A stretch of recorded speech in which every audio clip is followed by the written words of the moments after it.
Everyone, if everybody's ready, we'll get started. Apologies for my voice. I'm at the tail end of a cold.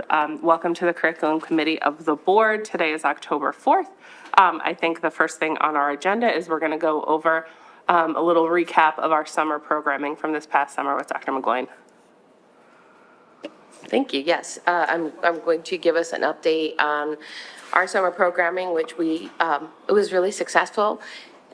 Overall, you'll see our numbers are up this school year, which is, and they've been going up every year, but we're over 2,000 this year, which is amazing, the number of students that have gone through summer programs in the district when you consider how many students are in the district overall.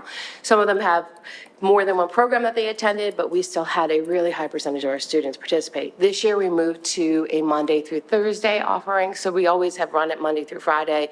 From a staffing perspective and a district perspective, from an operational perspective, we wanted to see if we moved it to Monday to Thursday, would we see benefits? And it was a success with everybody. We've been asked multiple times not to move it back to the Monday to a Friday. And so we just felt like it might help us with staffing. And honestly, I think it did. And our staff appreciated it as well. Students seem to really like it too. So we did make that change this school year with our summer programs. So it is 2,000 students, like I said, as you can imagine, even though I oversee the summer programs, it is a joint effort to get all of these programs off the ground. So I want to thank everybody that really leads each of these programs, and it's usually a different person for each one as we go through. I'll talk about it a little bit. Do you want to go to the next slide? So why do we do summer programs in the district? It's a variety of reasons, but realistically, it comes down to three basic things, which is we want to keep our students engaged in the school district during the summer. A lot of it you'll see is enrichment. The majority of our students participate in summer programming for enrichment in the school district. And then it also, those strengthens that foundation for students who really need to keep that schooling through the summer. And so that happens as well. So there is a lot of reasons why it happens. We really feel like it's important for our students to continue their learning through the summer, though. Next slide. We break it down just to get an idea of how our learning programs operate and the percentage of students that participate in each of these offerings by four different categories. The first is academic enrichment. Second is remediation, and that's for students that just need that extra assistance. Accelerated learning opportunities. We have a lot of students that participate in summer programs to accelerate their learning. And then also supported transition, which is really important as well, right? Making sure that students are prepared for that next grade level that's coming on. Next slide.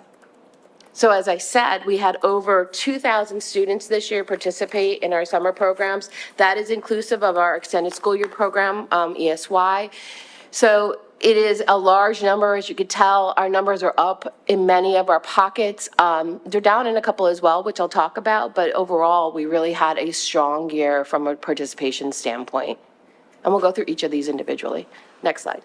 So over time, just to give you an idea of what our summer programming has looked like, outside of the year that we were in COVID, which was 2020, and that's when all the offerings were virtual during that time, we have had the highest number of students participate. And what we've seen since that virtual option is that we really have a blended model in the district. So often we have students come in, but not all the time. Our summer school is totally virtual. Every one of our offerings, our students took virtually. Our math acceleration, we offer a blended model for that. And so really, when you think about COVID and some of the keepers that we had, some of it is that virtual option that's happening for students as well. Next slide. So first program we're going to talk about is SPIES. SPIES has been in existence for a very long time in the school district. It stands for Succeed, Progress, Improve, and Enjoy Your Summer. Sean Bernadowitz and Jen Kehoe take the lead on this program and have for a long time shared the lead on the program. Our students come in the same time as our summer schools run, and so it's June through August that happens. The two locations we ran summer programs this year were Ballackinwood Middle School and Lower Merion High School. Every one of the programs ran in one of those two locations. And so this was at Ballackinwood Middle School. Often we move this program to the middle schools just because we need space for this to run. We run small groups of students in each of the sections that we run for SPIES. This year, we adjusted to take into account our foundations work that we did in the district. And so our students in our earlier grades used Ready to Rise, which is a summer bridge program for foundations. That's KM1 used that program. Our staff was trained. We did formative assessments through the year. Our students in grade 2 moved into the level 2 foundations program that we have. And they focused on encoding and decoding in that part. And so we did some adjustments in SPIES in that way. The other thing that we adjusted in SPIES this year is the students that attend, because remember, we talked about last year with the transition of fifth grade to the middle school, we wanted to adjust summer programs to adapt for that. And so our students that were moving into fifth grade moved out of SPIES, and they moved into the YES program this year. And so we adjusted. I'm moving into sixth grade, I should say. So we did adjust for that. We actually have more students attend the YES program than we traditionally have in SPIES, maybe because it became more of a middle school program for them. But, so that was just another adjustment that happened in SPIES this school year. Next slide. Elementary STEM is another program that we run for our elementary students. That is a 1-week program that happens after SPIES is over. It happens in August. And that was at Kinwood. I said we used 2 locations, but that was when we were heavy into our summer school. We did run the STEM program at Kinwood this year. And again, we use our students from LMSB to help us run this program, which is always really great that our students come down and they volunteer with our elementary kids. And our LMSB students participated in elementary STEM this summer and did a lot of coding and makerspace and design engineering. And you see things like Ozabots and Rootbots and Microbits and Makey. And so they really get immersed in the whole STEM and coding concept and design engineering concept in this program. If you move to the next slide, you'll see what our students said about it. And so, yeah. Yep. Quickly clarify for anybody who's watching, NSB is National Society of Black Engineers. Thank you. It is, yes. And so if you look at this slide, you'll see what our students said about the STEM program. And so we asked them what was the best part of the week, and they talked about makey and drones, but I like fun. That's just great because we want students to really love the STEM programs that we have as they're learning, and clearly they do. And then when you hear the word summer STEM, what do you think of it? And you could see, again, fun was a really big one, but also science was a really big one, which is great, right? Robots, math is a part of it. You see robotics, STEM building. And so it really is accomplishing what our goal is. Just by those words that you think of what the students are saying, we want them to really think about this from the STEM perspective, but have fun while they're doing it. Building, having robots, coding, and you see that happening. Next slide. Our English Language Development Summer Academy, we had more students this year, significantly more this year, which we're happy about than last year. We had 79 students, K-12, participate in this program. And depending on the age level, you'll see they're either at Ballard Kinwood Middle School or they're at Lower Merion High School. When we run the ELD program, we do it so that students actually also participate in some of the other programs that we have happening at that time. And so you'll notice that our elementary students also participate in some of the SPIES programming that we have going on, such as our STEM and our art classes that happen. Any kind of assemblies, they're a part of that as well. The middle school students also participated in the YES Academy for their math program with assistance of our ELD specialists. So again, they're integrated into that program. High school, we focus a little differently because we've talked about this before. We have those SLIFE and newcomer students. We have a lot of them at our high school level. Students with that interrupted experience in schooling, that's what that really means. And so we focus on them intensively in the summertime to try to really transition those students into and keep up that transition into high school. And so that's our focus at the high school level. The other thing that we did this summer to really try to create that partnership with our parents, which is important with all of our parents, and especially this group of parents, is we had a family breakfast for them in the summertime to bring them in to the school in the summer, let them get to know us a little bit better. We have volunteers help with multilingual communication, and so that happened this summer as well as part of ELD. Next slide. Every year we talk about math acceleration. As I think most of you remember or realize, we have a lot of different pathways for acceleration in this district so that all of our students have an opportunity to accelerate over multiple years. And so you'll see that we have our pathways happen again this summer. We have our Summer Bridge 5 program, we have our Summer Bridge 6 program, and our Summer Math 8 program. All of those programs are set up to allow students to accelerate in math over multiple years to continue to have that ability.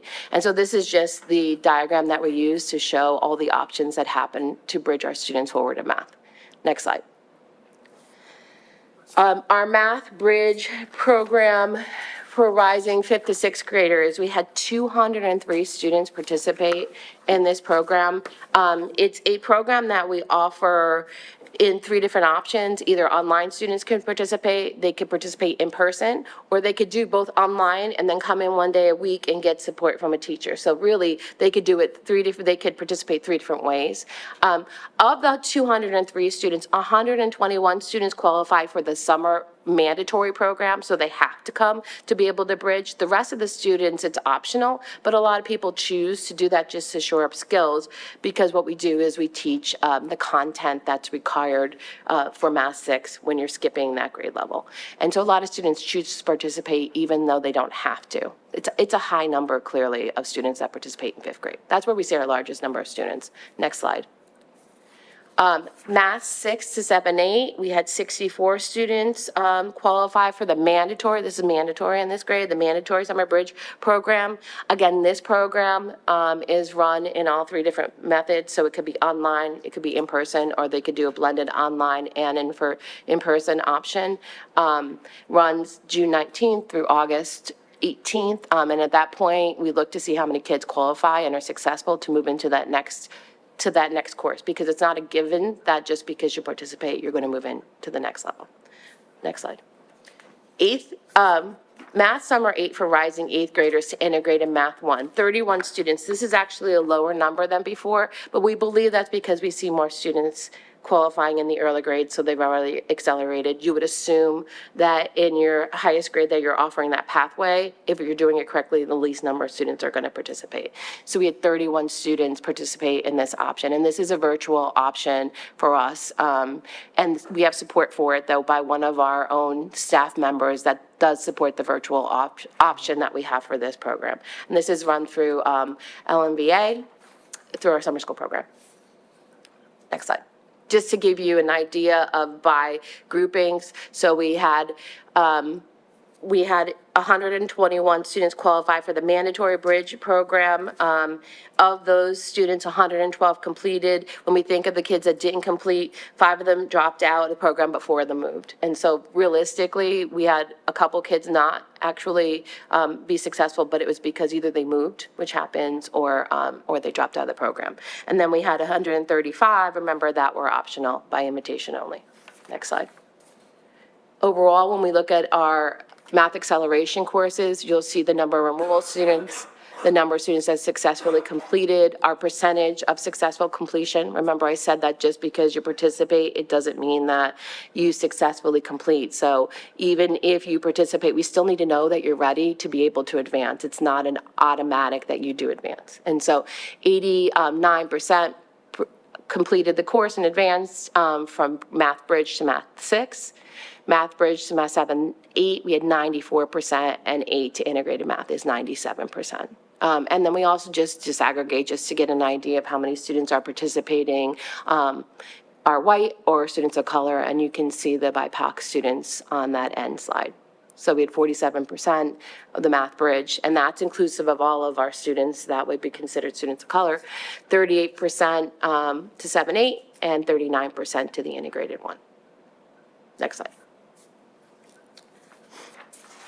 Middle school math jumpstart. So remember last year we talked about, we put ITOS in 2 years ago as a way to just rethink middle school summer school, because we all know that it's just an area that's difficult. It's a remediation area for math, English, social studies, science. They all kind of populated together. Not a lot of students participated. So we put in ITOS, which was individual tutoring. Last year we only had, if you recall, about 3 students participate. So I said at that time we were going to just revisit, relook, and try to find something that we felt like would be beneficial but have more students participate. And so this year we transitioned into a middle school math jumpstart program. After looking at our scores last year, even though we know that our math scores are actually really, really strong, it's still an area when we think of our gap area that we want to focus on. And so we did a jumpstart program this summer, which was a reimagination of ITOS. We look for, it was additional foundational math, content and skills development, and reinforcement of math concepts. We had 30 students participate. Those students were entering this year either 6th, 7th, or 8th grade. We invited the students to participate, and that was based on either achievement data or teacher recommendation. So next slide, let's see what they said, because it was our first year, so we wanted to see what the students thought about it. My favorite of all of these was that somebody said they loved every part about the program except for lunch, because they had to leave the class to go to it. So that should be telling, right? How many kids actually say they don't like lunch? That's usually a favorite. But everything they liked about this except for lunch because they had to leave. So the feedback is amazing from our students that did participate in the program. Somebody asked for an extra week. They wouldn't change a thing, make it longer again. And so that's pretty great feedback when you think about students coming in for extra work in math in the summer. And so clearly it was successful. Next slide. Yes Academy, we run every school year at the middle school. And this year we transitioned our 5th to 6th grade students into the Yes Academy out of SPIES, and created a program that included them. We kept our thematic program that we've always used for SPIES. This year is broadcast journalism. And remember, when we're using the thematic program, we're really using it to teach and reinforce our basic skills of reading, writing, math, science, STEM, study skills. And so we do that through the thematic approach, and this year it was broadcast journalism. 65 students participated in this program. Of that, 20 of them were rising 6th graders. We typically have had a smaller number in the SPIES program. So we're happy with that number because it was an increase from what we've seen when we had them at the elementary level, that particular group of students. So Yes Academy, 65 students at Ballackinwood Middle School, run by Bernadette Bartholomew. I'll mention her because I think she's retiring out of the program this year, and she's done such a wonderful job. So it's going to be hard to replace her, but we'll figure that out going into next school year. Next slide, please. Middle school STEM, we do a robust STEM program throughout the district in the summer. You saw elementary STEM already. We offer it at middle school and at high school. The reason these programs came into existence is because of the Achievement Imperative Task Force and looking at areas that had underrepresentation for different groups of students, including African American students, but not only to that particular group. And when we look at STEM and we look at the field of STEM, specifically you look at it and it's typically white males that are participating and have jobs in that area. A significant difference between that group and every other group when we look at that field. And so the idea of our summer STEM programs is to have students really have a passion and love for STEM so that when they leave us, they may go into college and go into that field, or at their high school level, they're taking our comp sci classes, they're taking our STEM related courses, and that's the whole vision of the program. So middle school STEM, we ran grades 7, 8, and 9. These are entering grades 7, 8, and 9. Our elementary students included up to 6th grade, and so we added 7th grade because it was the only grade that was not represented in the past. We had 81 students participate in this camp, and it's a 2-week camp for our students. You see that they use design process. It's really fun to go watch because you see them actually creating the cars that they're going to use and then creating the courses that the cars have to actually use. So it's a neat program when you walk in and you see our students participating. They're very engaged. It includes computing systems, data analysis, algorithm, and impacts of computing. And we often see students come in and assist with these programs as well. Next slide. So our STEM for Girls Plus, remember we started last year. This year we ran 2 weeks because we had so many students on a waiting list, and we had 118 students participate this school year, which is a crazy number of girls that participated. Several of the girls from last year came back and volunteered this year. So they participated last year, they went to the high school this year, and they came back and they actually were like camp counselors and participated and assisted us in instructing our students this year. Those students all are in either NSB LMSB, that National Society for Black Engineering, or other STEM clubs that we have at the high school. So, you know, we want to track and see, is this actually successful? And that was one of the conversations that I just had with Nate Bantu, who runs these programs, and I was happy to see our students come back already. That says something about the program if in 1 year they want to come back and help us teach it the next school year. And so we ran 2 weeks of this program. It was at Lower Merion High School and in the gymnasium. You'll see pictures of the students. The girls are always really engaged in this program and very, very successful. Next slide. High School STEM Jumpstart. This is for grades 9 through 12. We had 12 students participate. Honestly, this is the hardest one for us to recruit students into. Our high school offerings are always our hardest to get students to come in for typically. So we had 12 students participate in this program. It began in 2016 with only 4 students, so our enrollment has grown, but this year we saw a decrease in our enrollment. The idea is pre-teaching our key concepts for students so that when they enter the STEM courses, they have confidence in what they're learning. And so we look at Honors Integrated 3, Pre-Calc, Chem, Honors AP, and Physics, and really build up the skill set for those types of courses. Next slide. Secondary summer school this year, we had 640 students participate. That is up from last year. Last year, we had 583 students participate. Again, our most popular course is online health. We have already begun the process of creating our own online health course this year. Our intention will be probably in the May CCOB. We'll bring you the shell of the course. We'll talk about what it's going to look like for the upcoming school year. But we intend to have Lower Merion School District run the online health course this summer versus MVP. That's our goal. So we have begun that work, and I feel confident that we'll be in a place that we're able to make that happen, especially with now us in Schoology and having a lot of our activities already built into that. So that we're looking to bring in-house, and then we'll talk about the rest. That'll be our first really step into that online offering for us. So 640 students participated. Of those, only 12 participated in remedial courses. They included courses in integrated math, English, biology, and chemistry. That number is down from last year. Last year, I believe we had, it was like 27, I believe, students participate in the remediation courses. So we are down from last year. 24, I'm sorry, 24, so it's down. Next slide. Just to give you an idea of overall what the summer programming looked like, all of these classes ran through Montgomery County Virtual Programming, which is MVP. So we had, like I said, 640 participate, 614 of those students took one class. They can take more than one class, students, and so we had 14 students participate in 2 classes for acceleration. 12 students were in credit recovery, 7 registered for 1 class, 5 registered for 2 class. For the advancement courses, we had a 97% pass rate. For credit recovery, we had a 75% pass rate. And the students that didn't pass either withdrew, didn't finish, or did not pass the course. Next slide. We've run a high school bridge program for many years, and that's just to support the transition to the high school. Actually, Harriton's was really small this year.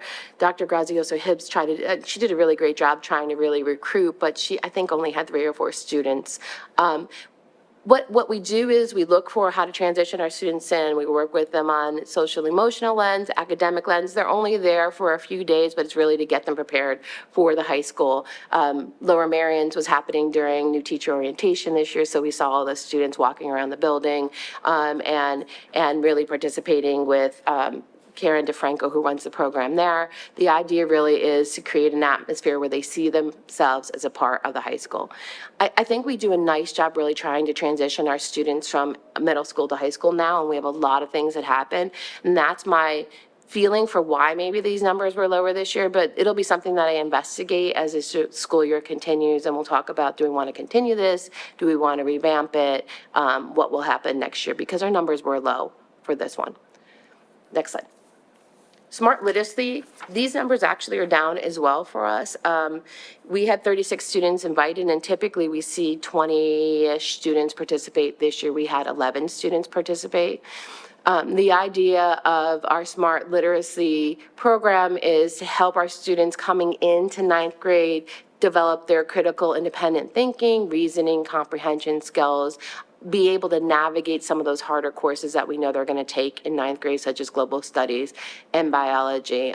So as I had said, the number is down, but the cohort of students really, really enjoyed working together in small groups. They reported, and they were really excited about the activities they were able to leverage this summer. What we're doing right now, though, to try to get our numbers back up is we've already started to talk to the teachers about their students moving into next year. We'll be marketing it to parents even more than we did this current school year.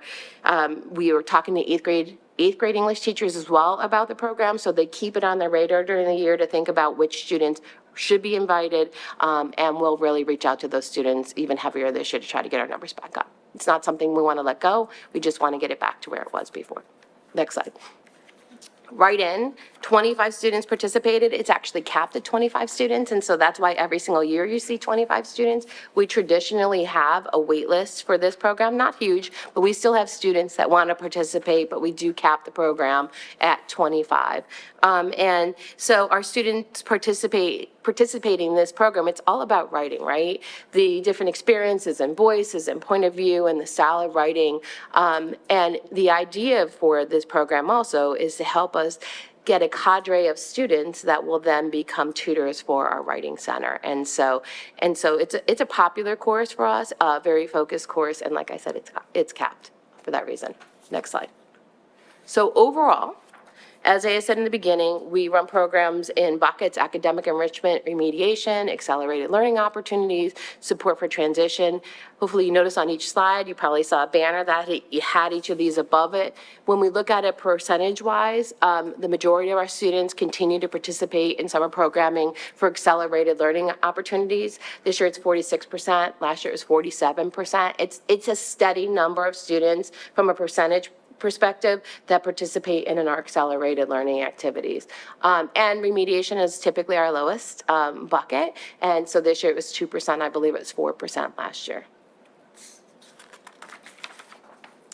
Questions? I would. Do we have any questions from the board? Okay. Oh, go ahead, Lucy. Good morning, thank you. Thank you around the health course. You're welcome. You know, it's something that I think is really, really important. I think that we can do a much better job than the program that we all have been using in the past. So I'm thrilled that that will happen for this coming summer. To add more, what about government? And the reason I ask about government as a summer course is because of the IB program. I'm a huge proponent of IB. And for students that don't know in ninth grade that they are going to go into IB, often they're then struggling, and it's a huge scheduling issue to get them, you know, because normally kids take government in 12th grade, and then they have to take that in conjunction with the IB programming, which is difficult. And my understanding is that, you know, there used to be a summer program that there weren't enough people coming in person to still be offering it, but there weren't any online options that were accepted. So our government students, most of them are seniors. You're correct on that, but we actually have sophomores, juniors, and seniors that take government, right? And so we have students at all three grade levels that take the course. It is a course that has a requirement of an assessment. It's not a Keystone assessment, but we have an assessment that we actually have to report at the state level. It is our own assessment that we've created internally, but it is a mandatory assessment that all of our students have to take. I mean, I could look into it. We didn't have students, and we don't have anybody obviously in person that is opting to come. We offer all of our summer programs, both in person and online, when we put out our brochure. If we had enough students to participate in a class, we would have an in-person class. We just don't have it. But I have to look off the top of my head. I cannot remember if government is one of our offerings on our summer school brochure. So let me take a look and let me have a conversation about it. Yep. One of the things that I'll mention is, you know, we use MVP for some of our online offerings. One of the things I feel pretty passionately about, and we started this conversation at Cabinet last week, is when we redevelop and redesign curriculum, can we and should we be writing courses so that we can deliver them virtually? But until we get to that point, there are other providers than MVP.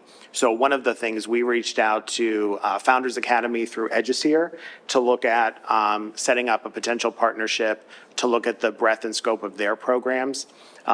The nice thing about those programs is they are able to be customized much more effectively and efficiently than MVP courses. So if we move forward with the partnership, we'll be bringing that to the board for conversation as well. And I know government is part of that.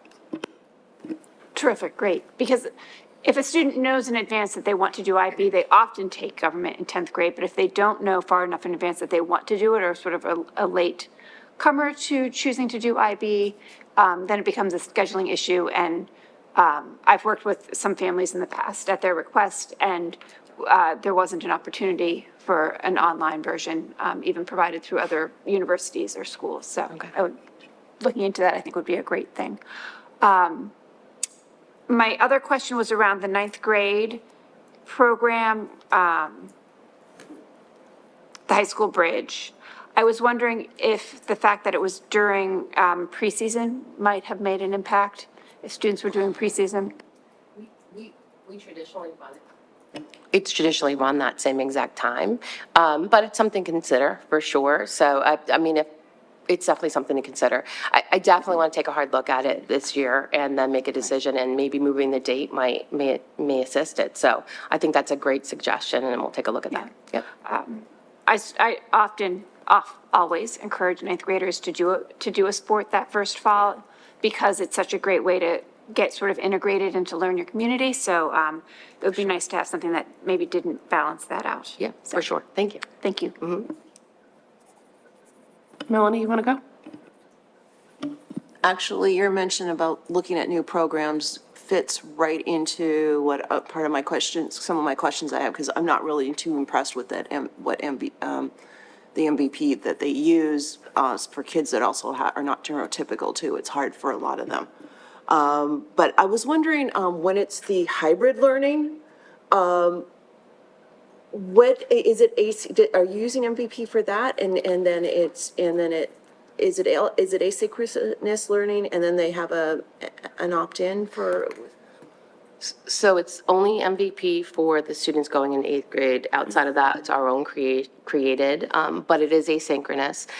The option then is to come in and spend time with somebody. The MVP, when we're doing the MVP asynchronous option, the virtual option that we offer is synchronous option. So it's with a teacher live virtually. The 5th to 6th and the 6th to 7, 8, that is an in-person at a school with a teacher 1 day a week. The option is to come in and do it that way. So outside of that, though, it's asynchronous. So the students are working on their own. Okay. Yep. Yeah, and I was wondering what it was, did we have to go through with all new programs? No, we have the integrated math program.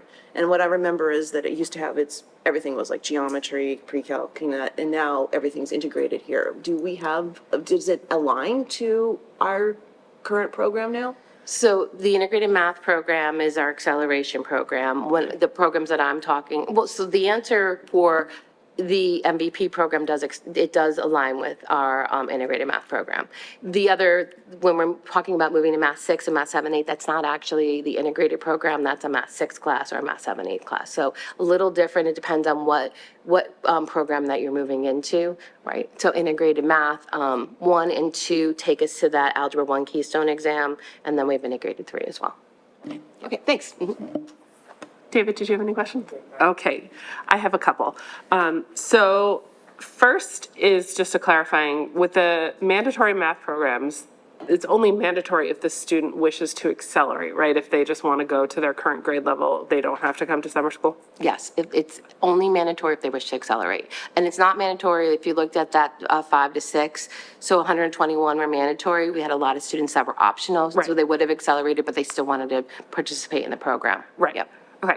Have we seen less summer learning loss from the increased number of students that are participating in our summer programs? Or let me rephrase that. I think it's pretty early for you to be able to see that. Let me just put the bee in your bonnet of thinking about if there's a way we can look at that long-term for the kids that are participating in these programs if they're doing better once they come back to school in September. But I just, so like, thinking that through just a little bit, what you're saying, if you look up at our screen, right, we talk about enrichment, remediation, accelerated learning opportunities, transition. When you're thinking about, I think there is some learning loss for certain students, so I don't want to say that there's not, but when you think about like an enrichment opportunity, it's not necessarily about learning loss, it's actually about acceleration, right? And so it's not all learning loss that you think about. I think the only group that I might say would be like a potential learning loss group, but I don't know if it's learning loss as much as just a consistency of learning over the summertime, would be maybe that transitional piece for our students, right? That would be where I would say we could talk about that, but I don't know if it's much as learning loss, just keeping that foundation there for them so that when they come back, they're still just on track and targeted. But when we're talking about things like academic enrichment and acceleration, it's not about that at all. It's about really students being able to progress further in their learning. Well, I know we have all these fantastic programs and we're always looking at more. So as we're going forward, if we're looking at adding new programs, maybe that could be something we're looking at with consideration. Sort of on that same track, with the increased number of kids doing the high school STEM Jumpstart, have we seen more of those kids that were enrolled in that enrolling in honors and AP courses than we would have otherwise? That was my question that Dave Bento and I just had actually this summer when we were chatting at the end of the year. And it's something that we talked about diving into as part of AITF this year, taking a look and seeing, what is the impact? And do we need to adjust? We have so many students going in. I don't necessarily think it only has to be the AP or an honors level class. It could also be some of the clubs that we have going on too, right? So looking at it through the lens of what kind of enrichment or opportunities our students have and are they participating is something that I want to tackle this year to see the impact. Great. I agree with you. I'd love to see an update on that. I particularly asked about honors AP courses because you called it out as preparatory for that. For sure. The last thing I have is, so my daughter is 10 and she had her birthday party this past weekend. And so I drove two 10-year-olds to Malvern to an arcade as going to a birthday party. And in it, they both went to the kids' elementary summer STEM program together. They loved it. Her friend was already asking if she had planned to come. They want to know the dates for next year. I told them I was going to get a presentation on it and if they had any feedback for the big bosses of the school. They said it was amazing. They had the best time. The only thing they would change is they would like 5 more minutes of lunch, 5 more minutes of recess, and lunch outside. I said, you know what? For summer programming, that's pretty good. And you know what? 5 minutes in summer school, I think we might be able to get that. So Pass that along. I love it. I love it. that is the only feedback. They had the best time, like literally 10-year-olds trying to schedule their summer school 11 months in advance. Like that is, to me, the mark of a successful program. And also as a parent, to have a free summer program to get an email from the district just being like, would you like to send your kid for this super cool enrichment opportunity for a week at the end of the summer when everyone else's summer programs have ended? That was fantastic. Every parent I talked to who sent their kid was like, that was super helpful. So don't move the dates. It was great as a participant, A+ on that program. So I think that's everything unless we have any questions from the public. Oh, you did, go ahead. Thanks for that presentation. I just had one question. With the plethora of all these summer programs, how do you ensure that all the parents and students are aware of the availability of these programs and how they get into them? It depends on the program, because some of the programs are by invite. I'll use SPIES for an example. So we start with our spring conferences with parents, and we talk to parents at the conference if we would like to invite their students to the SPIES program. It starts by invitation only, SPIES, and then we open it up if we have additional room for students, and we'll send something out to everybody. Smart is invite only, so a lot of these are invite only, but not all of them. And if they're not, you'll get an email from the district saying, we're running this program, or do you want to enroll your students? And we talk to parents about how to enroll their students. Everything enrolls through Power School so that we can actually track who's attending year over year. So we'll send something out from the district and promote it that way. Summer school, like high school summer school is open to everybody, right? And it's open to middle school students as well if they're accelerating into like biology, for example, right? And so we send something out to all of our parents, inviting them to participate a couple times, just to make sure they know it's there. We also have teachers reach out individually when we feel like somebody really should go to something, or the leads of our groups too, so that we have different people lead each of the programs, and so they also might reach out individually if they feel that they want their students to participate. It's interesting because one of the things that we ran into this year, some of our SPY students also were invited to our summer STEM programming, and they toggle both because they wanted to participate in both. And so we had to be adaptive this year because we had students participating in more than one activity at the same time. Yeah, that was So, my next question, yeah. actually, was of the number of participations, is there a way to, are there double counting? I mean, how many students are taking more than one program? There's double counting for sure. I wouldn't say it's prevalent, but it happens. It happens for sure. And on the invitation only, how's that determined? Is it just program by program, so based on, what are the criteria that? It's program by program, depending on what the focus of the program is. Yeah. Right, so sometimes it's in academics that we're focused on, like Girls Plus in STEM obviously is, right, girls or something that associates as girls, and so it just depends on the program itself. Okay, thank you. You're welcome. Do we have any questions from the public on this? No, all right, then I think we could, yes, Sarah? No. Okay, so we'll move on to our next presentation, which is on the district's offerings of mental health and wellness support for our students. And we have Ms. Fraser and Dr. Yanni giving us our presentation this morning. Good morning. Good morning. If I could just start by saying, what we're going to talk about today are the things that we have in place. And as we go through this, we'll be talking about some of our thoughts about ways that we can refine, enhance, and make what we offer either more robust or better for our kids. Thank you. So happy to be here, happy to be able to present, as always, on this topic. I feel like sometimes we look back and we talk about COVID as this really traumatic time, right? But out of COVID came some good things. I think an awareness of mental health and the importance of wellness itself is one of those positives that's come out of COVID. Remembering that mental health is not simply the absence of mental illness. And so as we look at the things that we focus on, we have to encompass social, emotional, and behavioral health for all of our students. Through this presentation, we'll do an overview of the student services team members and talk a little bit about what their roles are. Do a little bit of a building of understanding of our foundation of our work. We're going to do a highlight of student supports that is not all-inclusive, but a highlight. Talk a little bit about some of the training and support of staff, and review briefly crisis management and response, which also ties into wellness. I am Kimberly Fraser, Director of Student Services and Special Education. Here you see our representative team leaders, both at the district level and our school-based teams. We do have with us today Rich Marta. He is the supervisor of K-12 counseling, testing, and holistic supports. I suspect at some point he'll come up and join in answering some questions. We also have Rosemary Ryan and Pat Berry are our coordinators of health services. They split that position. It's a 1.0 coordinator position. They are experts in health services and support the team.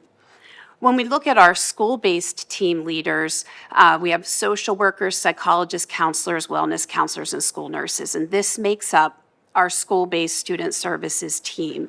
Our social workers really have a critical role. All of our team members have a critical role. The school social workers really work to support students and families.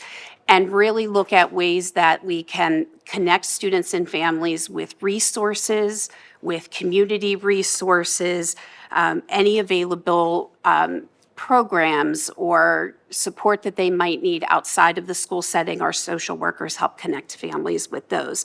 They also work closely with truancy prevention and elimination.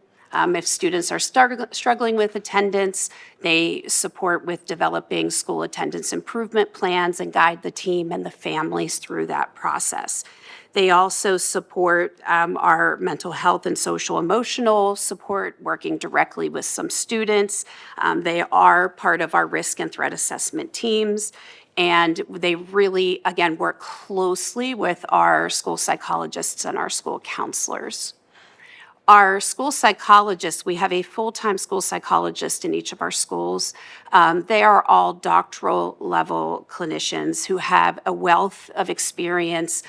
Among our team, we have such a vast array of what their different experiences are that they bring to the table. This team, social workers and psychologists, meet monthly, and so that allows them to collaborate professionally, bringing forward topics and cases, sample cases, to help grow their knowledge base. Our school psychologists are experts. Among that group, in addition to some mental health background and work in the mental health hospitals. We have some neuropsychs on staff as well. So we're fortunate to have this array of clinical expertise. Our school psychologists do support, they're also members of our risk and threat assessment teams. They support our achievement teams. They work directly with some students on a limited basis. In addition to, I think sometimes we think our school psychologists, we think about the evaluation process. They are the lead on our multidisciplinary team evaluations. So that is also a portion of the work that they do. Our school counselors are also incredibly valuable resources to our students and families. They do a lot of direct work with students. When we look at some of the student supports, I'll highlight for you tiers of intervention. Our counselors are involved in providing a lot of those supports at those different tiers. They also serve on our achievement teams and support in a variety of ways. They support with academic advising in thinking about what courses students might want to take, what educational path they might be on, and maybe what resources students might need to be successful with wherever they are in their academics. They also provide personal and social supports and really stress management, conflict resolution, crisis intervention, and then also career and college counseling throughout K to 12. And then we also have our wellness counselors. Our wellness counselors are contracted individuals. We have 5 total that support across the district. Our wellness counselors again also serve on our achievement teams. They will do regular check-ins with students who need a little bit of additional support. They might provide some interventions, like if a student needs a break in a class and they need to be able to talk with someone to help regulate, the wellness counselor might do that. They provide some check-ins, support in temporary situations, some social supports, lead some groups, might do a lunch bunch or a social group, and also sometimes help with executive functioning supports. And then our school nurses, they are an essential part of our student services team, and thinking beyond the role that we all know they play, which is in the health suite and overseeing our immunizations and our vaccination clinics and supporting with the day-to-day medical needs of our students. Our school nurses are also fully trained in our risk and our threat assessments. When we think about supports for our students, and I'll talk a little bit about this next, the relationships that we have, the connections that our students make are critically important. And a lot of times we hear that one person that a student might connect with is the school nurse. And so they're a critical frontline team member that provide valuable supports. If I could just jump in here a little bit. When you look at that slide and you see those positions listed, there is so much behind what each of those position types do. Our district is positioned very well because there are national guidelines for how many of these position types we should have per student. I have never worked in a district that had the level of support that we have here in Lower Merion. So the foundation is really good. To have a full-time psychologist in every building and to have one at the district level, to have the number of social workers, counselors, nurses. So the foundation is really, really strong. And so many districts, this is something that our superintendent group talks about almost monthly at our meeting, is how to get within those ratios because it's really, really difficult. And so I think we're really blessed to have this foundation and the team that has been built. And as I visit schools and I talk to these folks, the commitment that all of these folks have to our kids really goes beyond just what their position entails. I mean, they are truly invested in the whole student. And sometimes we talk about the whole student, that sounds trite, but they really are focused on the whole student. And I would say it's nice, thank you. And I would also share with that, like what is nice is like with this group, you know, under Adil and Rich's leadership, they collaborate, they do professional learning together. So this team, you know, all the way through nurses, they're all included in some of that professional learning and awareness of district practices and what our procedures are and how to best support the needs of students. And they do that work together as a group. Next slide. It's all at the center of it about building belonging. Relationships are the agents of change, and the most powerful therapy is human love. Trust and belonging is the key, and we really talk about the importance of students making connections with others in the school setting and how important that it is and what are ways that we can do that better for students. There is a good book called The Body Keeps Score. I imagine many people have read it. It's about the impact of trauma. And in that is a quote like, safe connections are fundamental to meaningful and satisfying lives. And so the basis of everything is how we build those relationships. And a lot of the supports that we identify for you and we'll highlight have that foundation of how do we help students to feel that they have their place within our community and where they fit in and who are their go-to people when they need support. We all need that in our lives, and helping our students recognize who their go-to people are and they have a safe place to go to get that support is critically important. I think I would also share that this extends beyond just our students. We think about building belonging with our families, within our community, and with our staff as well. And I would say that about student services in general as we talk through this, and you can go to the next slide, even as we look at our foundation, always keeping in mind that we emphasize the supports for students, but it's also about how we're supporting families.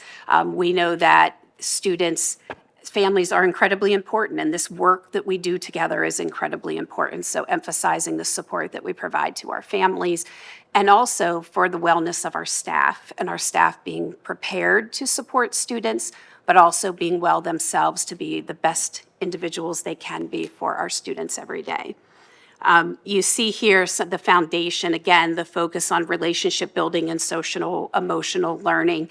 And I appreciate, we're talking from a student services lens, that's, the department that I lead, but this work is across all of our departments. And Dr. McGloin referenced the Bridge program and the focus on social emotional learning there. And that's just like one other example of like places that it's embedded within, that it really seeps through all that we do.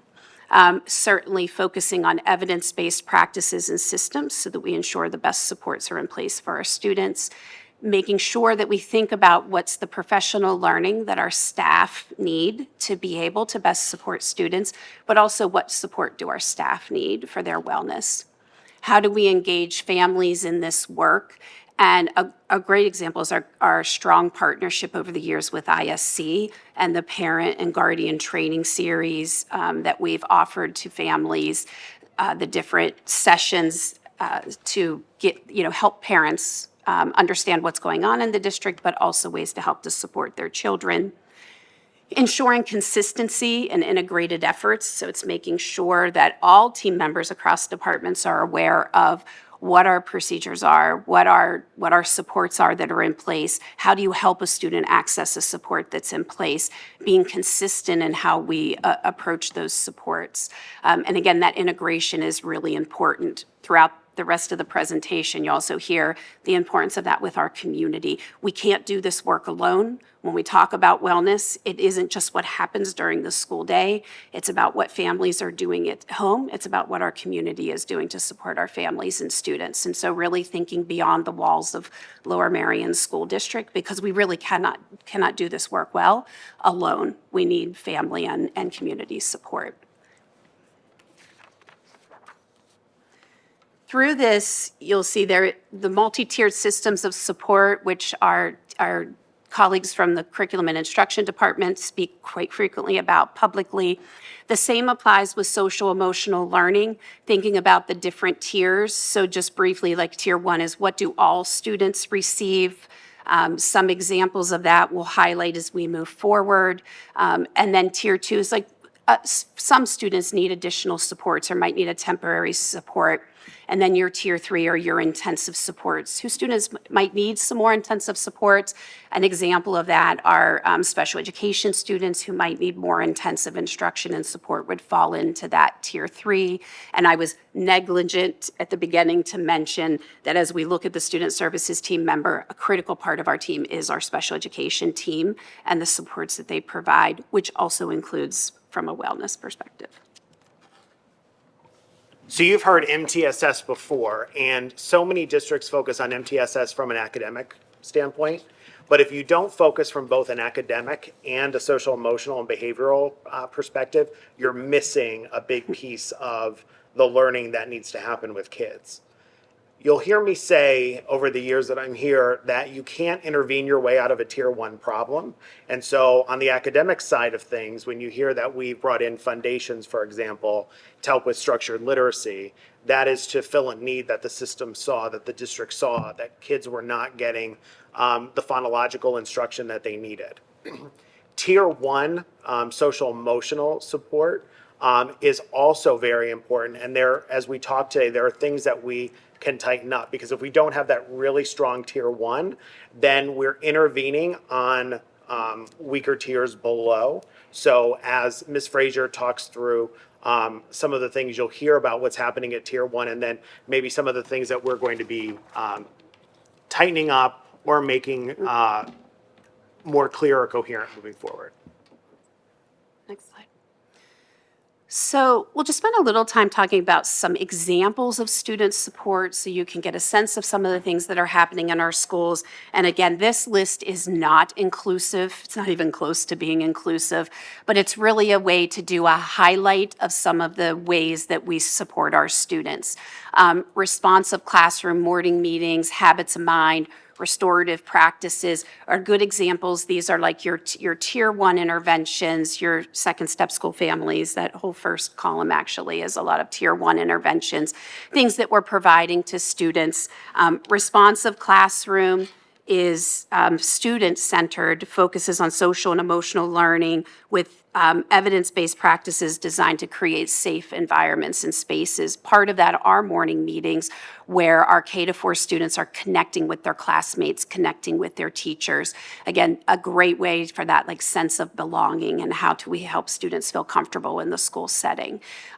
We in special education use the CASEL framework for our emotional support services, and that the CASEL framework focusing on the different social emotional learning, self-awareness, self-management, et cetera. And responsive classroom is actually based on CASEL as well. I know publicly we had presented, and a public comment we received was, why aren't we using CASEL in our general education programming? So just to highlight here, in response to that, responsive classroom actually is based on the premise of the CASEL framework as well. Our habits of mind, there are 16 habits of mind that are focused on at the K-4 level. Things such as like persistence and managing impulsivity, listening with understanding and empathy. So developing those skills as students are growing and learning. Restorative practices K-12. This really focuses on, again, relationships. I guess we better do a word count on how many times I say relationships in this presentation, right? Relationships and respect, responsibility, repair, and reintegration. And so thinking about, again, how do we build those relationships? How do we build a community where students feel comfortable? And missteps are going to happen. And how do we as a team work together to restore that with our community or with another individual? Second step, we use K-4 to help students build social emotional skills. Our counselors lead this with classroom lessons like nurturing positive relationships, managing emotions, setting goals. We also have school families at the K-4 level where they come together. Again, it's that sense of belonging. You have a diverse group that's brought together with an adult facilitating that with set activities that we do. We also have a partnership with CHOP. We have their health and wellness educator for CHOP's integrative health. And we started this last year as a pilot at Marion Elementary, and we are continuing it this year. It is a limited amount that we can do, but we're currently doing it with, it's either our third or our fourth grade, so I apologize, I don't remember which one that is. But there are 6 weeks, and again, this is in partnership with CHOP, comes in and provides this to each classroom at that set grade level. We're doing it in all 6 of our elementary schools this year. The topics include resiliency and coping, activity and rest, and that focuses on physical activities, sleep hygiene, and breath work. The third class is on mindfulness and pausing and resetting. Then there's healing hands, and then healthy eating for nutrition, and the last class is on mindful movement and yoga. So they come in and they are 40-minute lessons and activities, and what the intention is to help teach children some healthy lifestyle activities and strategies as you're thinking about building a healthy lifestyle. Our intention is to continue this as we move forward and expand it under the leadership of Rich Marta. Ms. Buckman and I were visiting schools yesterday, and we happened to be at Kinwood and walked into a 4th grade classroom where one of the Be Well lessons was going on, and they were talking specifically about mindfulness and 5-finger breathing, where when you're feeling stressed or you're feeling like you need to calm down, you trace the outline of your hand, and with each finger you take a deep cleansing breath. And it was something that became a very tangible strategy for students to take away. When you look at that list of those tier 1 supports, for those of us in education, they all make sense and we see the intersectionality. Your superintendent's a big nerd. I was a responsive classroom trainer. I was also a restorative practices trainer back in the day. I needed something to do with my summer, so I would get trained in all of these things. I think our challenge as a school district and as an organization is to help families understand the intersectionality of all of these and where and when these are taking place. Because sometimes we hear a narrative, not just in Lower Merion, but everywhere, we're not doing anything for social emotional learning, or we're not doing anything for mental health, when in fact there's a lot going on. So our challenge really is to show our community how these things fit together and what the impact of it is as kids move from grade level to grade level. We also have groups that are facilitated by the school counselors. So the school counselors get to know students really well, can also be referred by classroom teachers. So it might be students who have recently had a loss in the family, so a grief group, or students who are new to the district and need to make social connections. And so they're time limited groups. They come on a regular basis and meet with a counselor and a group of peers who are going through similar life circumstances or situations, allowing them to build connections, not just with that counselor, but also peers who might be experiencing similar things. We also have some peer mentors, particularly at the 8th grade level, peer mentors so that students can be trained and sign up and then support their peers under the guidance of our counselors. Our achievement teams are a really important piece of the work that we do. Achievement team have representatives within each school, so it's a school-based achievement team. And they meet weekly and come together and talk about students and any concerns or that maybe families are bringing up or that classroom teachers are bringing up, and really talking about the whole child. Are there academic concerns? Are there social concerns, emotional concerns, behavioral concerns? And you have the team around the table that's able to say, here are some interventions that we can put into place. Ideally, our teams are recognizing some of those needs early on, intervening early on, and then student doesn't need to move forward for any more intensive interventions. So those are really important part of the work that we do. Our student services team members are a key role within those teams. We also have our WIN, our I&E, and our Lunch and Learn. Those are at the three different levels, K to 4, 5 to 8, and our high schools. And those are really times like, what do students need? It's an opportunity to meet with teachers, to get additional enrichment opportunities, perhaps to get some intervention time as needed. And it's fluid. It can be, what does that student need at that time? And that's the case from K to 12. We have our START program. Really provides students with resources for coping with problems. It's a highly confidential process. Students can be referred, and then this student services team will follow up. It could be things such as family concerns, substance abuse, eating disorders, anxiety, stress, depression. So any concerns that may come forward so that the team can intervene and also work with families. And then our advisory at the high school, where they will do dedicated lessons related to different topics. And as I'm mentioning a high school, I'll just also say again, this is not an all-inclusive list. Another good example of something nice under Dr. Johnson's leadership at Harriton, the wellness days at the high school level is another good example of things that have been done at the building level to support wellness. I've been asked by students when I'm meeting them, what's the best part of my job? And, one of the best parts of my job is to actually spend time in school. So I've been trying to get into at least 2 schools a day, because I don't need to be in my office to do my job as superintendent, so I can set up shop in a building. One of my superintendent goals for this year is to look at all of our systems and to make some evaluations and judgments about what's working really well, what might need to be changed. And so one of the things I feel really passionately about is how we're using targeted time during the day to make an impact on students, either from an academic or a social behavioral perspective, or both.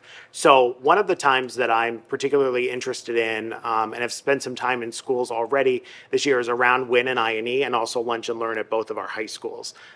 Because those times provide really good real estate in terms of, we have kids available, we have dedicated staff available. How are we making best use of that time? Because when students are struggling, whether it's academically, behaviorally, socially, some of the worst things to do is pull them out of other times of the day to get help, because then they're missing something else, and it really ramps up their anxiety. So one of the things I'm looking really intently on is how we're using WIN, I&E, Lunch and Learn, and advisory, and seeing how we can make those even more effective than they are right now. Excellent. Thank you. We also wanted to talk just a little bit about training and supportive staff. Again, I'm humbled to be part of the student services team. They're amazing professionals and individuals, but we're not doing this work alone. The teachers that are in front of our students, our campus aides, our bus drivers, our cafeteria workers, every team member has an impact on students every day. And so making sure that we're providing the appropriate professional learning and support for all of our staff. Part of that is suicide awareness and prevention. The district far exceeds the requirement of the state to provide 4 hours every 5 years for staff members working with students in grades 6 to 12. We do provide that, but we provide K to 12 training on suicide awareness and prevention. And one of the ways, and we do ongoing reminders in between larger training sessions, along with trauma-informed practices. And since 2020, we've been highlighting that trauma-informed practices, including racial trauma, each year with our staff.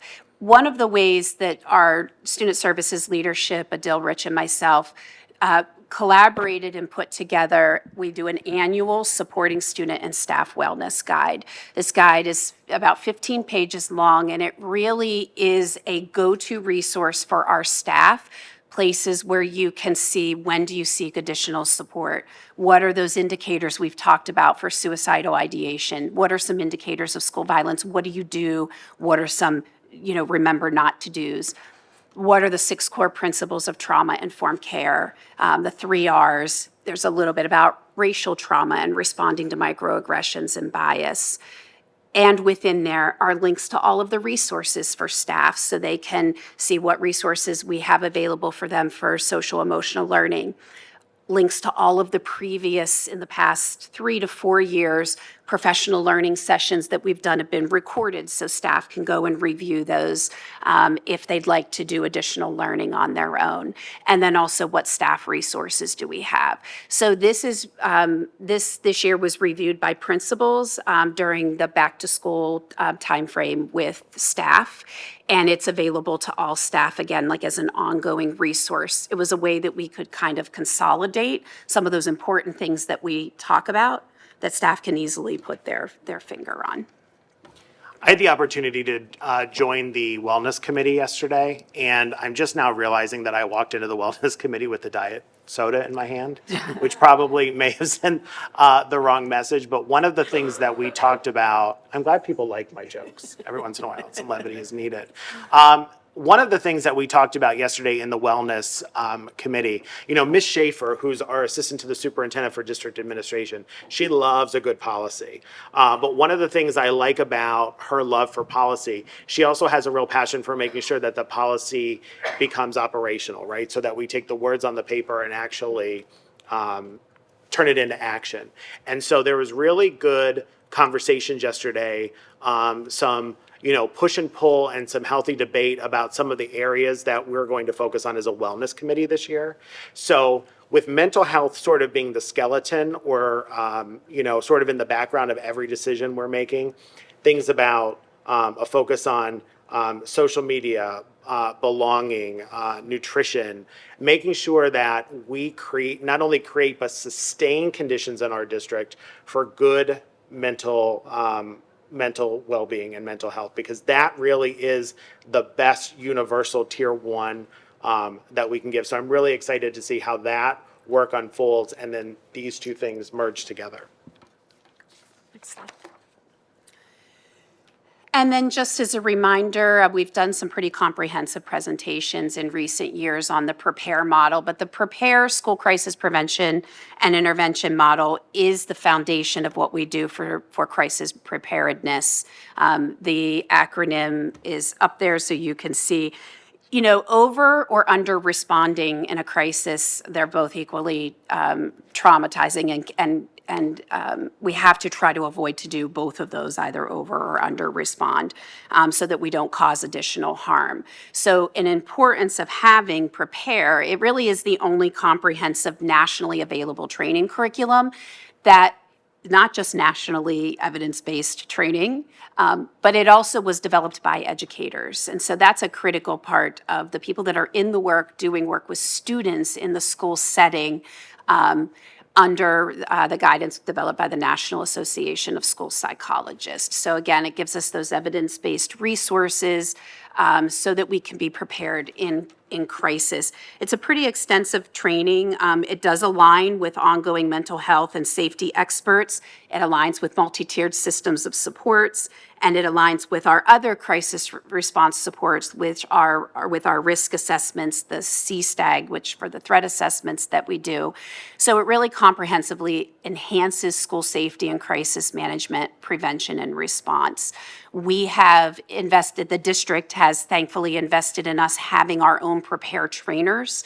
That has been a significant benefit because those trainers can turn around and provide training. Initially, that was Terry and Adil. We've started getting additional team members trained as PREPARE trainers. Joanne Montalvo, who is a social worker at Lower Merion High School, and Dr. Melissa Padula, who is a school psychologist at at Penwyn Elementary, have started going through the PREPARE B2B trainers, so they can do that, the turnaround training particularly for our student services team members and our administrators. And then we have our crisis response team. We do have trained team members within every school. Our student services team members serve as a critical part of this. We also developed in the summer of last year, summer of 2022, a crisis response team at the district level.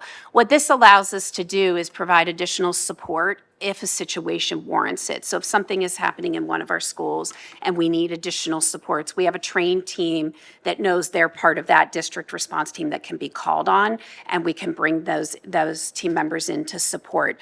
The district level crisis response team receives additional training beyond what other team members receive.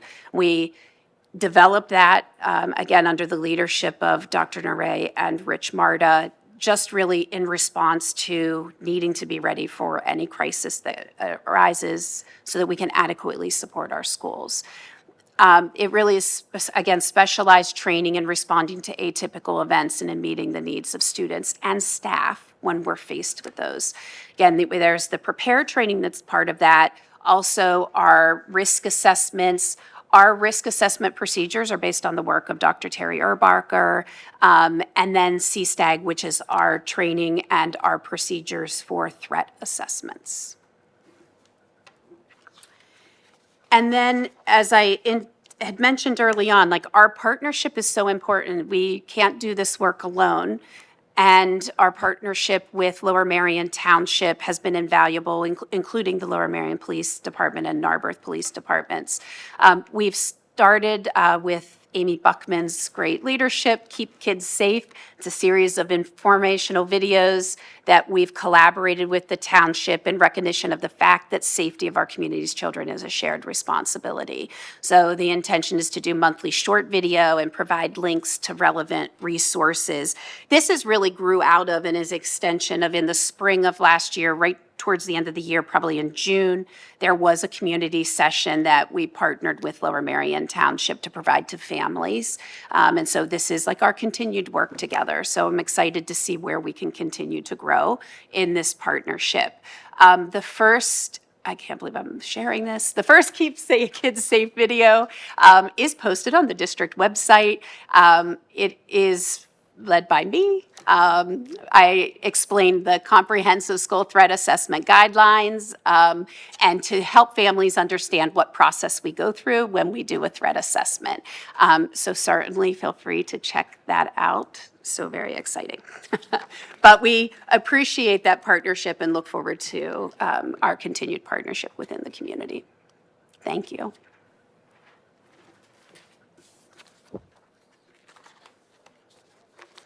Thank you. Do we have any questions from the board?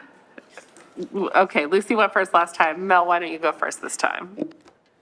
Thanks. It's a great presentation. Thank you so much for that. I think this is a good overview for what we need to know.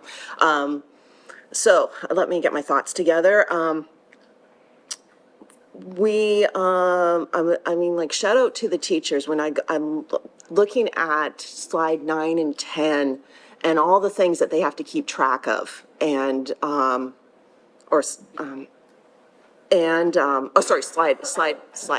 Slide 8. I'm wondering how you mentioned you have supports for teachers because if they're trying to keep track of all this training they're doing and all this, and then they have all the students from IEPs and that, what type of supports is there for teachers to help to navigate and for their executive functioning help and their Yeah, and I appreciate you asking that because, again, as I highlighted, staff are in front of our children every day, right? And so they're critically important team members.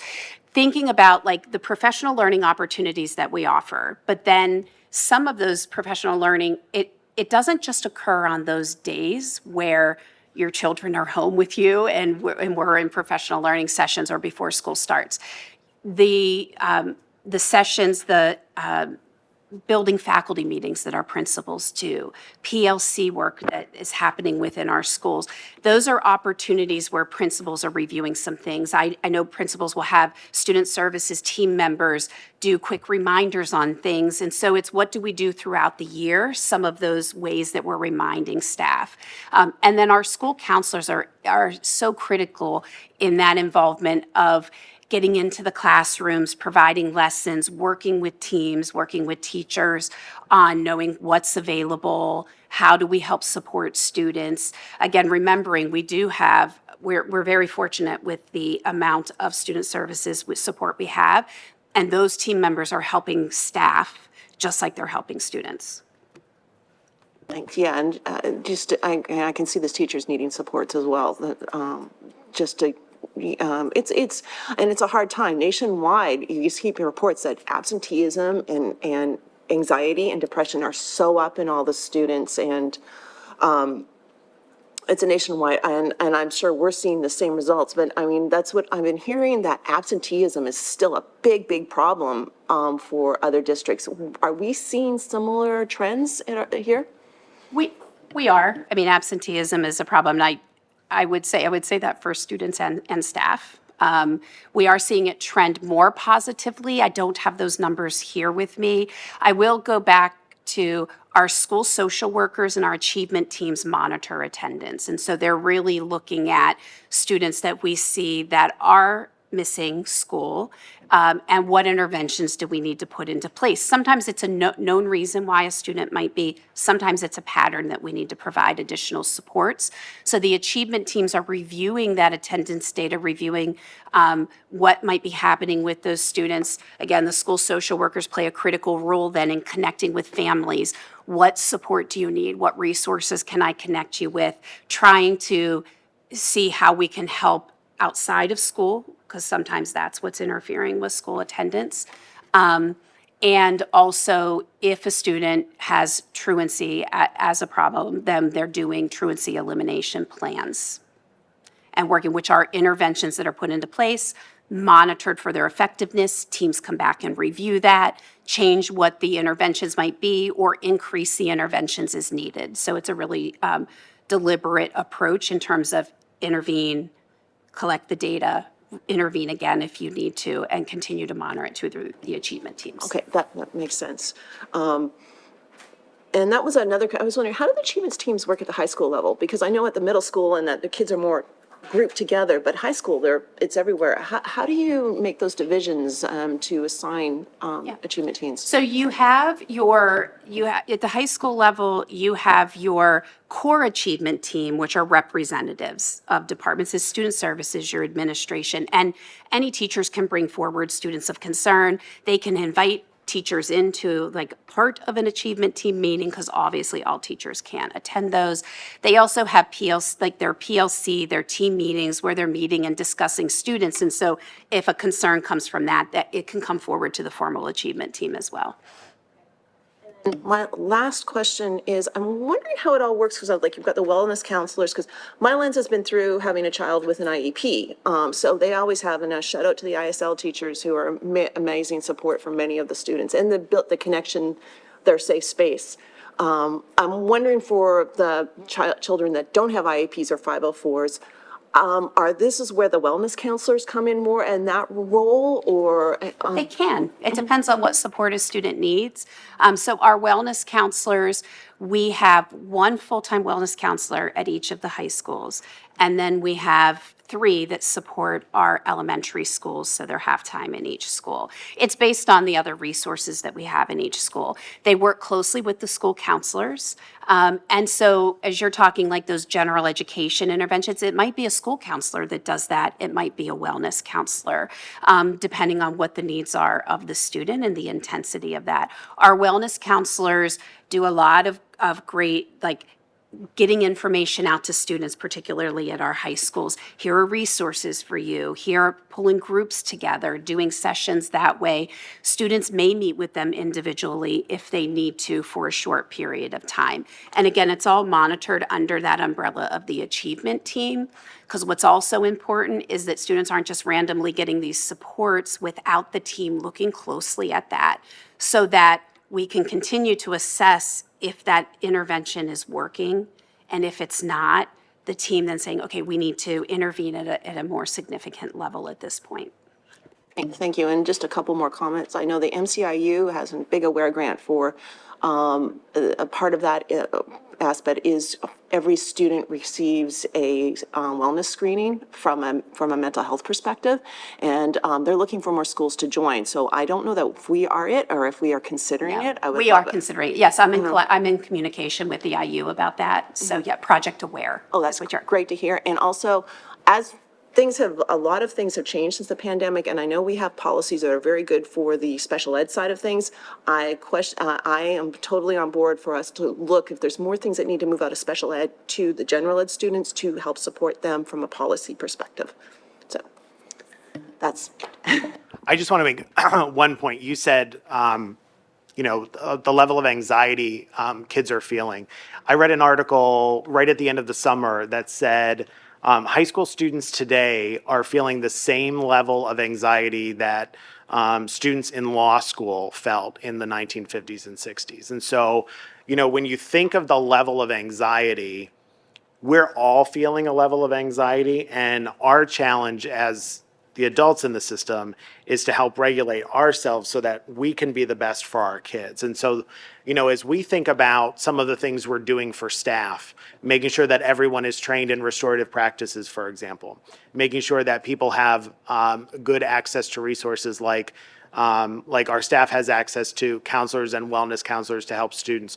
All of those things go to quell some of that anxiety, but I think we were feeling a lot of this anxiety before the pandemic, but the pandemic just put the focus on it. And so I always try to I'm like a pessimistic optimist. That's fine, I just coined that term. But one of the things that the pandemic did was make us it forced these conversations. And so when we're bringing this to the conscious level now, we can have more robust conversations like this out in public that probably wouldn't have been happening if we didn't go through the pandemic. Go ahead, Lucy. Thank you. I wanted to sort of circle back to the very beginning around the breadth of support that we have for our mental health. If I remember correctly, some of those additional positions were funded through our COVID funding. It was one of the things that we did was, sent out a survey and said, where does our community want to put some of this money? And a lot of that was around wellness and mental health supports. And is there a concern that as we spend out our COVID money, that the support for those mental health support staff will go away? And is that something that's being considered to be sort of integrated into our budgets going forward so that we can keep that level of support? So we don't need to worry about that, as we move into improving our services, that some of the infrastructure goes away. Yes, there's counseling positions that are the wellness counselors at the elementary level, and a couple of our counseling positions are grant funded through the ESSERS grant. And so it is at the forefront of my thinking when I'm looking at the supports that they're providing, and I'm talking with the principals and Rich and Adil. I don't know how we do the work without them. They're so instrumental in really supporting students, and so that will come forward to the board and to Dr. Yanni in terms of recommendations for a continuation in the services through the district budget. It's also important to note that, I've had some conversations with parent groups recently about where our advocacy needs to be. Pennsylvania does not have a predictable funding stream for mental health supports. And so as we think about where we should be putting a great deal of our advocacy efforts is really in having funding streams for these continuations of programs. We're in a district that we are lucky enough to be able to maintain all or most of these supports when COVID funding runs out.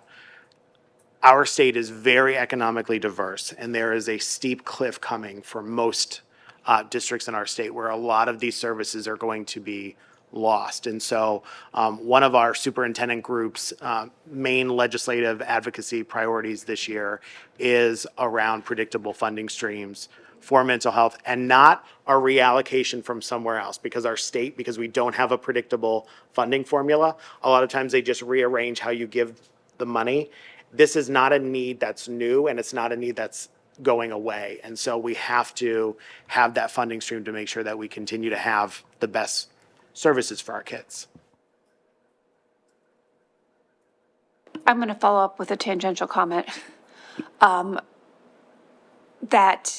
appreciate all of the work that you do around the legislative and advocacy piece, and I think that there's real, real opportunity there for sort of the parent groups and the board legislative committee and you to work together to sort of provide that groundwork and the base information so that parents and our community can do a lot of that advocacy work.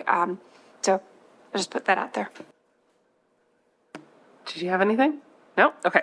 So my focus area that I'd like to talk about was something that was just sort of quickly mentioned, and that was around nutrition and eating. I know we talked about one thing that was healthy eating or something was the phrase, and I know, like, my kid came home like a week or two ago and told me that as part of something that happened in school, everybody in their class was weighed by the nurse. But I also know that language around food and language around weight and around BMI in school is often, frankly, outdated, leads to fat shaming, and is the start of especially girls developing eating disorders and body dysmorphia and a lot of really serious mental health issues and self-esteem issues at an like a stunningly young age. Like, the statistics on girls feeling shame about their body and their weight starts 9 and younger. Like, it's a vast majority of our students. So I just would like to hear a little bit about how we're addressing those issues as part of that, and how we're being very conscious and careful about what we're doing, how we're doing it, and how we're talking about it with regards to body and not unintentionally fat shaming our students. Yeah, and I appreciate that. And I would say we've also seen an increase in the students who have had eating disorders, and I'll say it's becoming less gender specific. Absolutely. From what we're seeing, just, as a side note. So I think what we briefly mentioned was part of the wellness committee work going into this year is looking at separate subcommittees and subcommittees doing more intensive work and bringing it forward. Health and nutrition is one of those subcommittees. And so there'll be work that will be done within that group for things that we need to do, potentially do differently as we're moving forward. So I'm excited to be able to say we will be coming back with more information about what changes we can make. The health and nutrition in general is built into the curriculum, which Dr. McGloin or Dr. Gaudioso can speak to just in terms of healthy eating and build in the nutrition that way. The referencing the weigh-ins, like gathering the weight, that's something that our health services team does. They do it in a very discreet manner privately with the student. And so if there were any concerns about how that was done for a specific student, I would want to take that feedback from a family. I mean, anybody's welcome to reach out to me or Adil, because I don't think it was done in a particularly unacceptable way. I just, frankly, kind of personally felt it unacceptable to be weighing all of our students, and I understand that we have other reasons that we could be looking at that, but I don't know that that's necessarily the place of a school to be weighing our students. I know amongst my peers how many of us have trauma from weigh-ins or running a mile or climbing a rope in gym class, just the way that school has treated that in the past. And I think we should be exceptionally careful around that. I very much agree with you. I'm curious if there are legal requirements on what we need to do around, we get those letters every year around BMI and things like that. Is that something that we're required to do? We are, and it's an outdated practice and it's outdated legislation, and that's one of the things around advocacy. you Yes, know, let's like, add that to you know. our district advocacy model, Yeah. because BMI, I will say this forever and a day, BMI is so stupid and racist and an outdated practice, and we shouldn't be using it. Right, and so that's one of the things as we think about all of our practices in school and where we need to advocate. There are many, so BMI and weighing kids is one of probably a list of 15 things that I could give you that are just outdated because our school code doesn't keep up with, present day. So along those advocacy efforts, we'll make sure that that's included as well. Great. And just to piggyback on while we're talking about nutrition, that I think perhaps what we're serving in our cafeterias could be evaluated. I know that that the nutrition department is separate, but I think that we could work that into our curriculum in terms of kids selecting their meals, in terms of meal planning, because I know as an adult, no one taught me how to do that. And I know that my kid gets offered French toast sticks every single week as a lunch option. And while I love French toast, I don't know that that's necessarily the wellness option we want to encourage for our students. I don't disagree with you. I think one of the things at some point we should probably do is have our food services folks do a brief presentation to the board about how they structure their menus. I have to tell you, one of the things I love learning new things. And I thought special education audits and Title I audits were stressful. If you've never lived through a food services audit in a school district, you've never had a lot of fun in your life, because the way the food services department is audited is so stringent.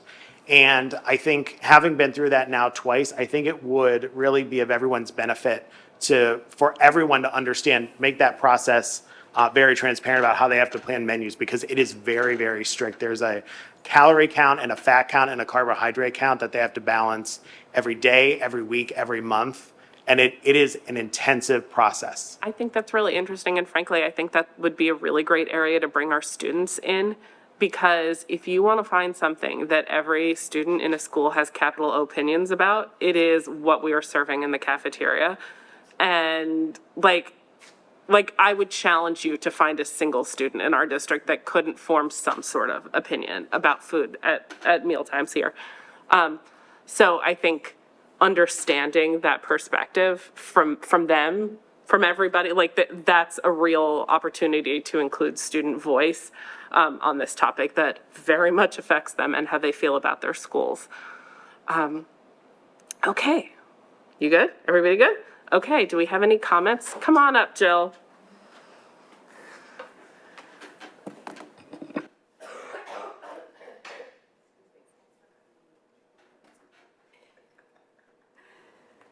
Hi. Hey, everybody. Jill from Marion Station. Wait, hold on. Let me do it. Jill, can you tip up the microphone? It's just a little hard to hear you. Oh, okay. Thank you. Wait. Just the microphone Is go this- like that. Right. Am I signing this? Oh, okay. Jill- Like that. Jill from Marion Station. There we go. Thank you. There we go. So in terms of nutrition, in case, Dr. Yanni, there was, and you guys, I don't know if you know of the ISC hot topic from last year. What's her name again? Karen? What was the last name again? Yeah. She did a hot topic I don't know, that would probably covered a lot of that stuff, in case you want to take a peek at that. Here we go, talking, not one of my strong points in front of people. Okay, back to slide number 1. Thank you for the presentation. In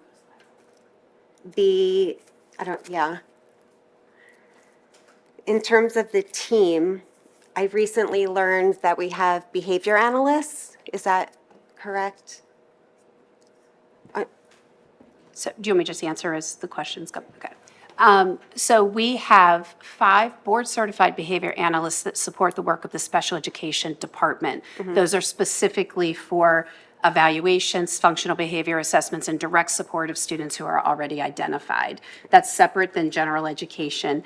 We do have 2 behavior specialists that support the work at I'm sorry, 3 at our middle schools, and that is for general education interventions.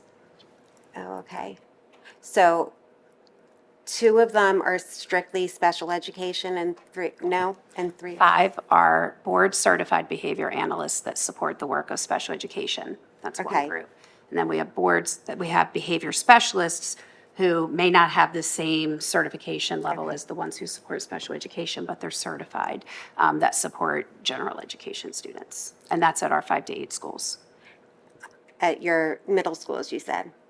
Yes. Yeah? Yes. Is there any way to, I mean, is there a reason why there aren't any at the high school level? We have, so that comes through support through student services. We've elected it at all, honestly, is about funding and how we provide the supports to our students. And we've identified that need exists significantly at the middle school level, so that's where we've provided it at this point. We don't have a budget allotment for our other school levels. Do you mind telling me how long it's been at the middle school and if you've seen any impact, like positive effects of it?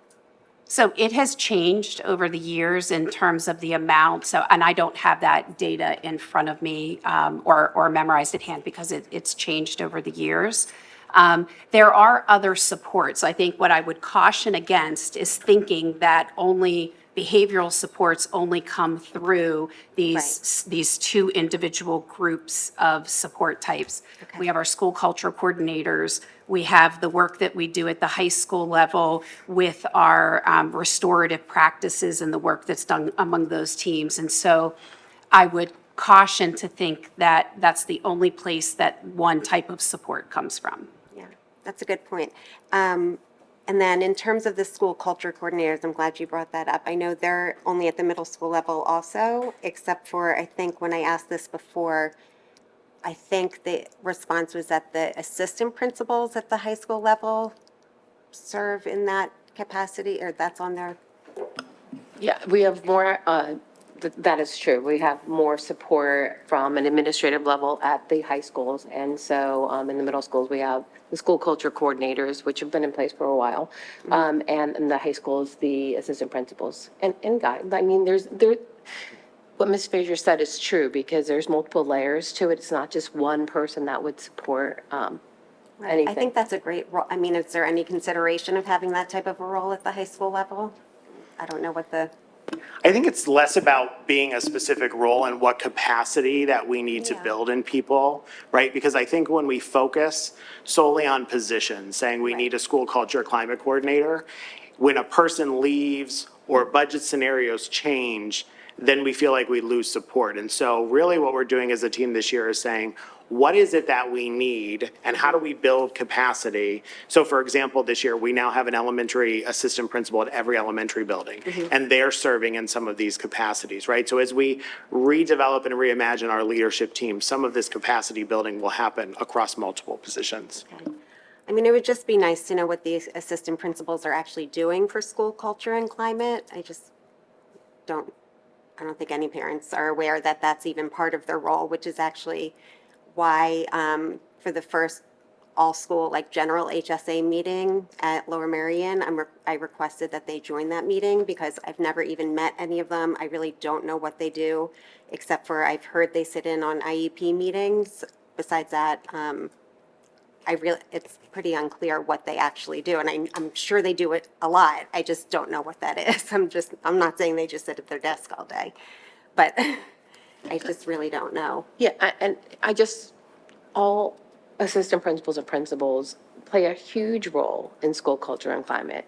All of them do. They have an integral part of it. I mean, if you think about students and their connection to the building, every one of our administrators, every one of our staff members plays a huge role, right? It's a whole team approach, I would say, but it just innately within that role, no matter if it's a principal or an assistant principal, that is just part of their job I know, responsibilities. I understand that, but I don't know what they're doing. Like, what are they doing? You know what I mean? It's one thing to say that's their role, but it just isn't. I just feel in terms of communication and that word transparency, what are they doing for culture and climate? I don't know, I just feel like we deserve to know, that's all. The wellness counselors, I'm wondering, the reason behind their not being a district employee or being contracted, and what the advantages or disadvantages might be, or, Sure. Sometimes, certain people, certain position types have certain levels of expertise. And in my experience, sometimes we contract out because it's more effective and efficient to contract out because of the breadth of experience that a contractor or a company might have that a school district wouldn't normally have, right? And so I would say that most districts through their ESSER funds, because ESSER funds run out at some point and there was some concern about not being able to continue with services, most districts opted to look at contracted services because it gives you far more flexibility. It also gives you a better bench of people. If there's someone that you're not happy with, when you contract out, you can request, a shift in personnel. okay. Sorry, feel free to just say enough, but I'll get through what you allow me to get through. Okay, still back on the team, do you ever get any student, parent, guardian feedback on impact, performance, experiences they've had, that positive or negative? So I've been pretty vocal about creating student superintendent advisory teams in each of the Right. secondary buildings, and this will be one of the topics that Okay. comes up frequently. And for the students who are on that team who might, there be others whose parent, I actually have had, I've been talking about this by myself for a year and a half, 2 years. I finally have some parents who are willing to contribute, and I have some stories that, I think you might not capture in that student. Sure, and you and I are meeting advisory tomorrow, panel. so if you want Yeah, to bring well, those I just tomorrow. want, yeah. Sure. And then ADHD, I feel like is, again, I've heard a lot of stories where it's, seen as what I'm trying to get at in terms of the team, besides the whole story about it, is there anyone who has either specific expertise in, student ADHD and how to identify it when it manifests as something, behavioral or just as anxiety and, professional development in that way? That's a really good point. So the American Association of Pediatrics just came out with a stat, I think it was 2 weeks ago, that ADHD is the least developed, screening for it, being able to recognize it, is the least developed skill that, or service that schools have. This is actually on our cabinet agenda for tomorrow to talk about how we can build some professional development in for that. Yeah. And it can be so subtle, and then you learn as an adult, wow, looking back, I wish I knew. And so much of it, so much of it goes back to executive functioning and what we're doing with kids at our, with our youngest learners. What are we doing in kindergarten to help kids understand sort of their own metacognition and how they become self-starters as learners and how they attend to tasks with persistence and precision. So that's definitely going to be a focus area for professional development. Thank you, that's great. I would also add to that, I mean, we do have experts on staff, that your school psychologists are experts in identifying areas of disability, how that might impact a student, and so that ADHD would fall under that. So our school psychologists are also experts in that area. Right. And then I don't remember exactly which slide this was, but in terms of engagement of families, and one example of that was the hot topics. They are finally now being recorded. They are offered at a time that most people can't go, which is 9:30 on a weekday morning. The number There's of, also a lot of them, I think actually it was less about the hot topics and more about the evening sessions that have been provided monthly Right. for 4 or 5 years now. So I think, because I know that was pre-COVID, so I think that reference wasn't really about the Yeah, ISC hot topics, but that whole series of sessions.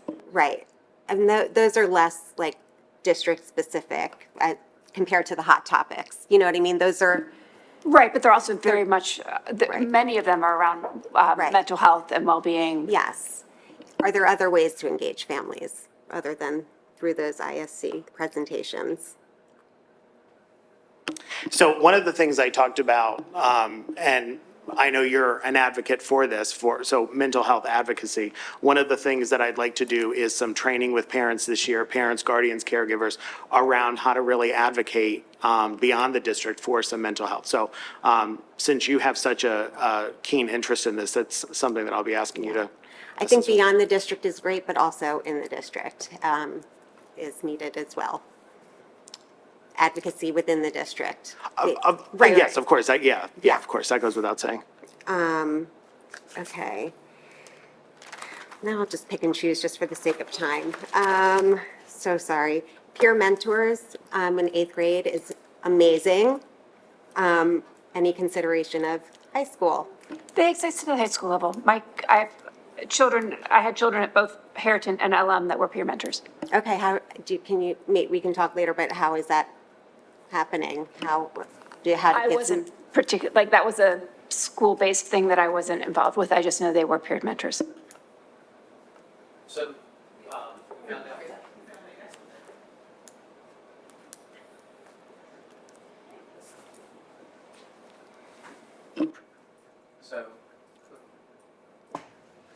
So, they run it a little bit different at each high school.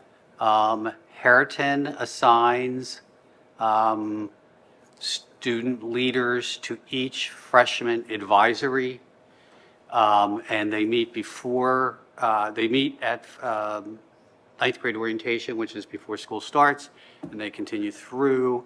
At LM, they do it a little bit differently. They ask parents and counselors transitioning from eighth to the ninth who would want that, and they put out to the students and the student leaders, anybody interested, and they match them up. And they also do that with new students who enter the district also. Okay. I wonder if we could do a combo approach because Harriton sounds, more proactive in offering that and being there for more students who might not voluntarily say, yes, I want that.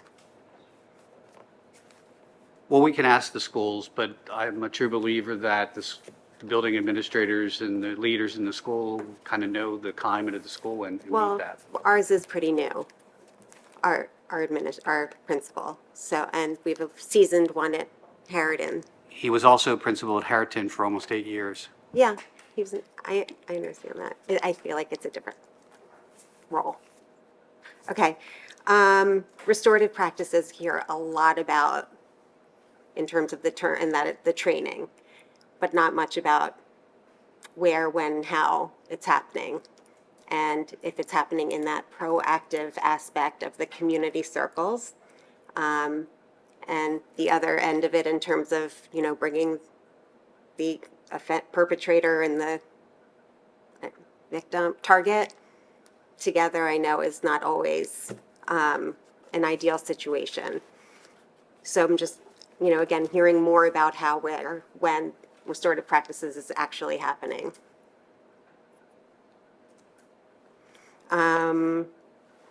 And then just again, in general, I'll skip the rest. The one last thing I would say is that in terms of the examples of student supports, it seems like, without looking at the slide, at least half of them are just elementary level. And responsive classroom, morning meeting, second step. When my kids were in middle school, which wasn't that long ago compared to some other people, I don't recall any of that carrying on into the middle school, much less in the high school. So in terms of that tier 1 level, go ahead. I think a lot of that, I forget what it was called at Wash Valley. Not advisory. No, forum and rally is. Forum and rally, right, at the middle schools. I think it was through that. And I think at the high school level, the intention is that it goes through advisory. I think there's a lot of opportunity for improvement there, but that is the current forum for it, forum, Right. right word. One forum, right. But it is definitely something that I know that the district is looking at in terms of how to improve that with advisory. And expand, well, and not just advisory, because as you could see with the elementary schools, it was like several Right, but at the elementary school, there isn't a specific. I would be curious if you looked at, if you took all of those programs and the amount of time it was versus the once every 4 days at the high school, whether or not sort of the amount of time, even though, you know, for elementary, it might seem like 5 different programs. And if at the high school, it's all within one time slot. 20 minutes. Whether they would necessarily be so different. Okay. I'll leave you alone. Thank you. Thank you so much for your feedback. Do we have anybody else in the community that wants to come up and talk about mental health and wellness? No, thank you so much. This was 2 very informative presentations. I really appreciate everyone being here.